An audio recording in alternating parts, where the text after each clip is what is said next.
Merhaba, bugün güzel bir gün. Akdeniz Koruma Derneği'nin Gökçe Sulak alanını temizleme organizasyonu yapacağını gördüm. Ula Belediyesi ile işbirliğinde onlar iş makinalarıyla o atıkları topladılar. Hortum. Aslında Kızılgerdan buranın ev sahiplerinden bir tanesi.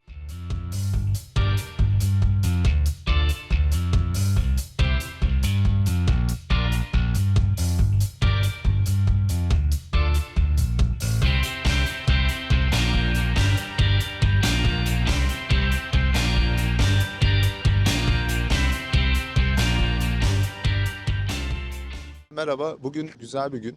Birkaç gün önce Instagram'dan Akdeniz Koruma Derneği'nin Gökçe Sulak alanını temizleme organizasyonu yapacağını gördüm. Dernek numarasını aradım. İlkay Hanım'la görüştüm. Gönüllü katılım desteğinin çok önemli olduğunu söyledi. Ben de tabii saat 1'de burada olacağımı söyledim. Hem bir çekim yaparım, röportaj gerçekleştirebileceğimi söyledim. Çok sevindiler, mutlu oldular. Şimdi saat 1 geldim ben buraya. Yalnız çok fazla kalabalık yok. Birkaç kişi var. Çöp kamyonu da geldi buraya. Toplama eylemi başladı çünkü bakın drone da geldi. Şöyle. Bölgeyi tarıyorlar.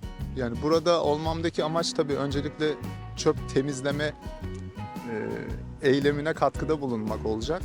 Ama gelmişken de bunları sosyal medyada duyurmak adına bu çekimi gerçekleştirmek istedim. Elim boş gelmek istemedim. Yani bunu kayda almazsam üzülürüm. Bakalım nasıl bir gün bizi bekliyor. Kolay gelsin.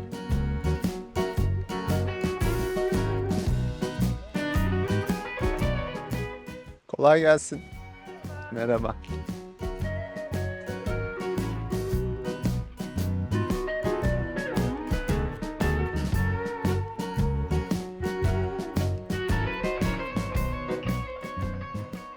Kolay gelsin. Hoş bulduk. Engin, merhaba. Merhaba. Evet arkadaşlar, güzel haberler aldım. Fen İşleri Müdürü Mustafa Bey, Ula Belediyesi, Temizlik İşleri Müdürü Hüseyin Bey, Bilgi İşlem'den Samet Bey, onlarla karşılaştım. Geldiler sağ olsunlar. Videonun sonuna doğru aldığım güzel haberleri, detayları sizlerle paylaşacağım. Ben de temizliğe katılıyorum. Yakın bir zamanda buraya gelip de zaten bir temizlik yapmıştım gücüm yettiği kadar. Güzel bir gün. Sulak alanın içi temiz arkadaşlar bu arada. Bakın burada alan temiz. Tabii ufak tefek rüzgar sayesinde uçuşan hafif poşetler, kağıtlar var. Ama tabii bunun önüne de geçemiyorsunuz. Yeter ki belli dönemlerde temizlensin. Gökçe halkı bilinçli olsun. Daha temiz bir köy olur burası. En azından evinde olan, hiç olmayan, buraya vakit ayırabilecek arkadaşların bu gibi organizasyonlara katılmasını temenni ediyoruz. Bu temizlik ilk önce dünya için yapılıyor. Devam edelim. Bunda öğretmenim, bugünkü organizasyonla ilgili bir şeyler söylemek ister misiniz? Bir mesajınız ya da Gökçe halkına ya da diğer vatandaşlarımıza. Sulak alan aslında bütün Gökova için çok kıymetli bir yer. Ekolojik dengeyi sağlamak ve devam ettirmek için. Etraftaki bütün bu tarım alanlarının aslında bu sulak alan sayesinde bütün bunları yapabiliyoruz. Ve aynı zamanda da bir sürü canlıya da hizmet ediyor. O güzel fotoğraflarını çektiğimiz kuş göçleri yine bu sulak alan sayesinde oluyor.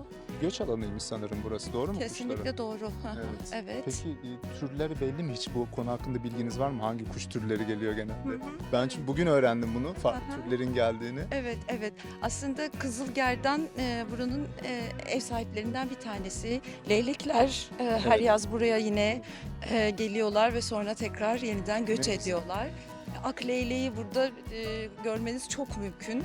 Çok sık bir şekilde Ağustos-Eylül ayındaki o göçlerini burada fotoğraflanabiliyor. Aslında yani çok işte Gökova Temmuz-Ağustos'ta çok sıcak olur. Evet. Ama bu bölgeye, şu vadinin olduğu yere indiğiniz anda sıcaklık hemen düşer. Düşüyor, Burada rahatlıyor mikro mesela. iklim de yaratıyor. O yüzden her şey birbiriyle bağlı, ilgili burada. Bıraktığımız en ufacık bir, buraya ait olmayan bir parça dolayısıyla buraya zarar veriyor. O yüzden buranın en ufak parçasından en büyük parçasına kadar korunması ve sağlıklı bir şekilde döngüyü döndürmesine izin verilmesi çok kıymetli. Burada yaşayan biri olarak ve aynı zamanda da Akdeniz Koruma Derneği'nin bir çalışanı ve bir öğretmen olarak burada bugün hani bu işi yapmaktan hani çok mutluyum ama aynı zamanda da çok üzgünüm. Çünkü hani burayı böyle görmeyi tabii ki hiçbirimiz istemiyoruz. Kalabalıkta görmek isterdik değil mi bugün? Kesinlikle, elbette. Gerçekten hep birlikte aynı tutumu sergilediğimiz zaman biyolojik çeşitlilik sürekli olarak devam edecektir. Çok teşekkür Ben ederim. teşekkür ederim. Ula ilçesinin en farklı köylerinden, mahallelerinden biri bence aslında Gökçe Mahallesi. Kendine özel sahili, ormanı, bugün temizlik yapılan ve büyük bir, önemli bir ekolojik sisteme ev sahipliği yapan sulak alanıyla, Azmak Çayı'yla diğer mahallelerden, köylerden ayrılıyor. En az Akçapınar kadar, Akyaka kadar özen gösterilmesi gerektiğini düşünüyorum. Çok acayip yerlerden çok çıkıyoruz. Sulak alan biraz bataklık olduğu ve kenarda çalılar olduğu için daha yüksek çizmeli görevli arkadaşlar var. Onlar dahil olacak. Biz, görebildiğimiz yerler alacağız. Mesela bakın. Nerede? Bakın.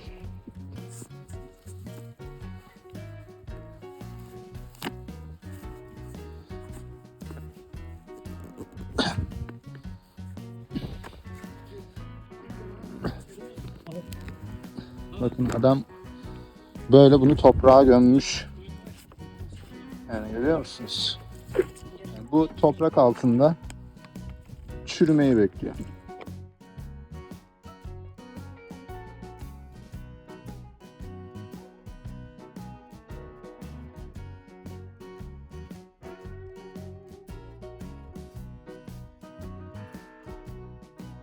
Akdeniz Koruma Derneği'nin programlar sorumlusu Gizem Hanım'la beraberiz. Bana bir broşür verdiler, hatta şapka da hediye ettiler. Ben buradan bir şey okumak istiyorum öncelikle. Gökova Körfezi'nde yer alan Kadın ve Akçapınar azmaklarının çevresi önemli bir sulak alandır ve bölgede doğal yaşamın merkezlerinden biridir. Özgün doğal yapıları ile birçok tür için yumurtlama ve yavrulama alanıdır.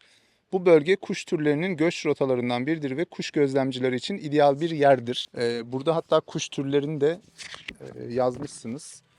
Sık sık yapıyor musunuz bu tür organizasyonları Gizem Hanım? Evet, biz aslında Akdeniz Koruma Derneği olarak öncelikli olarak deniz koruma alanları üzerinde ve deniz ekosistemleri üzerine çalışıyoruz. Öncelikli alanlar aslında nesli tehlike altındaki türler ki bunlardan bazıları Akdeniz foku, kum köpek balığı gibi türler. Sürdürülebilir küçük ölçekli balıkçılığı desteklemek için çalışmalar yürütüyoruz ve yakın zamanda Gökçe Sulak Alanı'nda da bir çalışmaya başladık. 2012 yılından itibaren Gökova Körfezi'ndeyiz. Deniz ekosistemi ile sulak alan ekosistemi arasındaki ekolojik bağlantıyı anlamak için birazcık da sulak alanların üzerine eğilmeye karar verdik. Bu bölge çok önemli bir bölge. Hem iki ekosistem arasındaki bağlantıyı anlamak için hem de birçok kuş türünün göç rotası üzerinde yer alıyor. Burada işte yumurtlama alanları var, işte dinlenme alanları var. Sadece kuşlar değil, sürüngenler, diğer canlı türleri için de bir yaşam alanı. Bu türlerin burada daha rahat, daha sağlıklı bir ekosistemde yaşamaya devam edebilmeleri için bir temizlik etkinliği yaptık. Hep denizde yapıyorduk, denizde bir temizliği yapıyorduk. Çalışma alanlarımız bizim Gökova Körfezi, Fethiye Göcek Özel Çevre Koruma Bölgesi, Datça Bozburun Özel Çevre Koruma Bölgesi. Aynı zamanda Kaş'ta da bilimsel izleme çalışmalarına devam ediyoruz. Yani ÖÇKB'lerde çalışıyoruz. Bugün oralarda devam ettirdiğimiz denizli bir çalışmalarının karada bir örneğini sulak alan üzerinde gerçekleştirdik. Bu etkinliği aslında biz Ula Belediyesi ile birlikte gerçekleştirdik. Çünkü alanda insan kaynaklı evet bizim toplayabileceğimiz atıklar var ama bununla birlikte çok ciddi oranda bir moloz atığı vardı. Tabii insan gücüyle toplanabilecek atıklar değildi. Ula Belediyesi ile işbirliğinde onlar iş makinalarıyla o atıkları topladılar. Ardından ne kadar atık toplandığına dair Onlardan da bilgi alıyor olacağız. Biz de işte Akdeniz Koruma Derneği çalışanları olarak bir yandan da çevredeki, bu bölgedeki sivil toplum kuruluşlarını davet ettik, toplulukları davet ettik. Her yere afişlerimizi astık. Umuyoruz ki bu etkinliği devam ettiriyor olacağız bahar döneminde ve bir sonraki işte sonbahar kış döneminde. Orada daha fazla kişinin katılmasını umuyor ve bekliyoruz açıkçası. Peki neler yapılabilir farklı olarak buralarda? Yani bunu yaymak, insanlara daha hızlı duyurmak ya da bu sistemi daha ekosistemi sürekliliğini sağlamak adına neler yapılabilir? Biz aslında şöyle bir çalışmaya başladık. Tabii ki bu alanda üniversite tarafından, diğer sivil toplum kuruluşları tarafından, ilgili bakanlıklar tarafından yapılan çalışmalar var. Literatürü güncellemek için aslında biz burada envanter çalışmasını tekrardan başlattık. Alana gelen türler, hani eskiden görülen kuş türleri ya da diğer türler ama şimdi görülmüyorlarsa neden görülmüyorlar? Şu an güncel olarak hangi türler burayı kullanıyorlar? Hangi dönemler kullanıyorlar? Belki kullandıkları dönemlerde bir değişiklik olmuştur.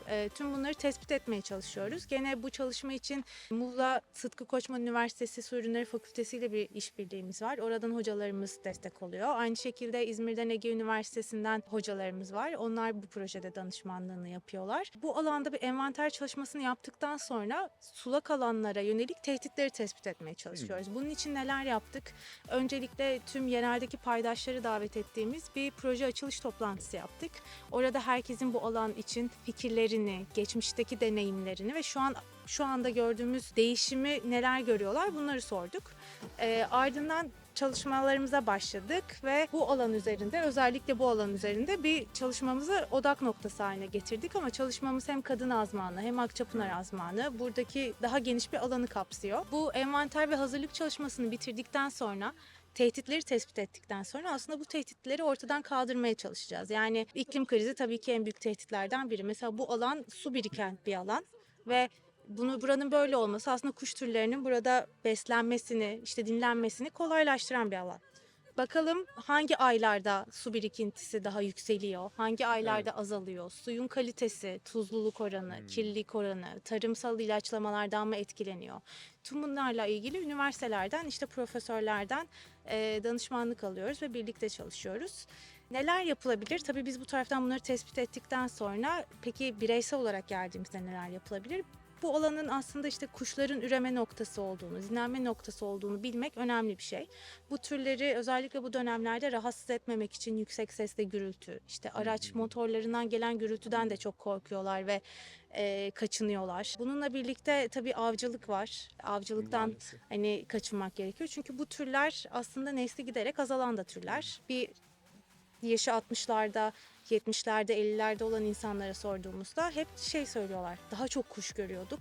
Daha fazla tür görüyorduk ama şimdi bunların hiçbirini göremiyoruz diyorlar. O türleri tekrardan görmek için daha uygun bir ortam sağlamak gerekiyor. İşte bu türleri rahatsız etmemek lazım. Bir sürü çöp topladık ve bunların hepsi insan kaynaklı çöplerdi.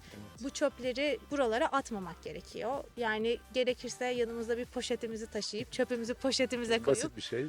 ardından gittiğimiz yerde ilk çöp konteynerine atmak gerekiyor. Ateş yakmamak gerekiyor. Çünkü biliyorsunuz söndüremediğimiz durumlarda nelere yol açacağını geçtiğimiz yıllarda gördük. Ateş yakmamak gerekiyor ve aslında herkesi bu alanın önemli bir ekosisteme ev sahipliği yaptığını na dair bilgilendirmek ve bunu çevremize de yaymamız gerekiyor. Konuya o kadar hakim ki sormam gereken ya da sormayı düşündüğüm, düşünmeye çalıştığım sorular için detaylı bilgiyi verdi kendisi. Çok teşekkür ederim. Çok memnun oldum. Ben teşekkür ederim. Umarım böyle organizasyonlarda sık sık karşılaşır ve insanlara bunu daha da hızlı duyururuz. Umuyorum. Biz teşekkür ederiz. Sağ olun.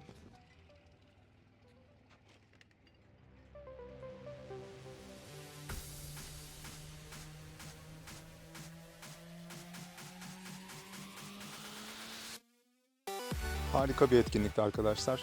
Sonlandı. Akdeniz Koruma Derneği'nin Ula Belediyesi işbirliğiyle yapmış olduğu Gökçe Sulak Alanı ve çevresindeki Azmak Çayı ve Gökçe Sahili lokasyonlarında yapmış olduğu temizlik noktalandı ve gerçekten çok özverili bir temizlik yapıldı civarda. Öncelikle Akdeniz Koruma Derneği'ne çok büyük teşekkürlerimi iletiyorum. Çok değerli insanlarla da tanıştım. Bunun dışında Ula Belediyesi'ne de teşekkür ederim. Ula Belediyesi'nin temizlik işçileri, emekçileri, personeli büyük bir özveriyle hiç yılmadan çalıştılar.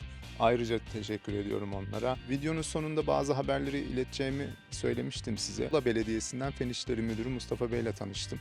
Aynı zamanda Temizlik İşleri Müdürü Hüseyin Bey ile tanıştım. Fen İşleri Müdürü Mustafa Bey ile yapmış olduğum görüşme neticesinde bu kanal çevresinin düzenlenmesinin ne zaman gerçekleştirileceğini sordum. Muğla Belediye Başkanı Sayın Özay Türkler'in bu konuyla ilgili Ankara'da olduğunu, o yüzden teşrif edemediğini etkinliğe söyledi. Aldığımız duyumlar, haberler bu yönde. En kısa zamanda çalışmalara başlayacaklarmış. Gökçe içerisinde büyük bir park yapılıyormuş. Bununla ilgili bir bilgi de aldık. Muğla Büyükşehir Belediyesi ile okul ve etkinlik alanı, düğün salonu, düğün etkinlik alanı arasındaki yola kasis yapılması ile ilgili ve çöp konteynerleri ile ilgili birkaç talebim olmuştu. Kasislerle ilgili onay gelmişti. Bu konuyu da konuştuk. 2 tane kasis yapılacağını söyledi. Bu cadde üzerinde sokak bağlantılarına yapılmasını talep ettim. Bu anlamda ihtiyacımız büyük ölçüde, sıkıntımız giderilecekti çünkü. Bunu da ilettik kendisine. Temizlik İşleri Müdürü Hüseyin Bey'le de güzel sohbetlerimiz oldu. Gökçe'ye biraz daha özen gösterilmesi gerektiğini ben ilettim. Çok da anlayışlı karşıladılar. En azından taleplerimizi değerlendiriyorlar ve hazırlıklara başlamışlar. Bu bizim için güzel bir haber Gökçe halkı adına. Sizler de takipte kalırsınız. Umarız Muğla Belediye sayesinde yollarımızı ve sokaklarımızı daha temiz ve derli toplu görürüz. Belki ileride Gökçe Köyü'nün sonuna doğru ormanlık alanda biriken çöplerin, oraya atılan çöplerin de temizlenmesiyle ilgili bir etkinlik başlatılabilir. Belki ben bununla ilgili bir etkinlik başlatabilirim. Tabii isteyen katılır, isteyen katılmaz. Yine Ula Belediyesi'nden de belki değil, yardımımızı iletiriz. Uygun oldukları takdirde gelirler. Güzel bir gündü. Umarız bu gibi etkinlikler artar ve katılımlar daha çok olur. Ne diyoruz arkadaşlar? Işığınızı koruyun. Doğa dengede.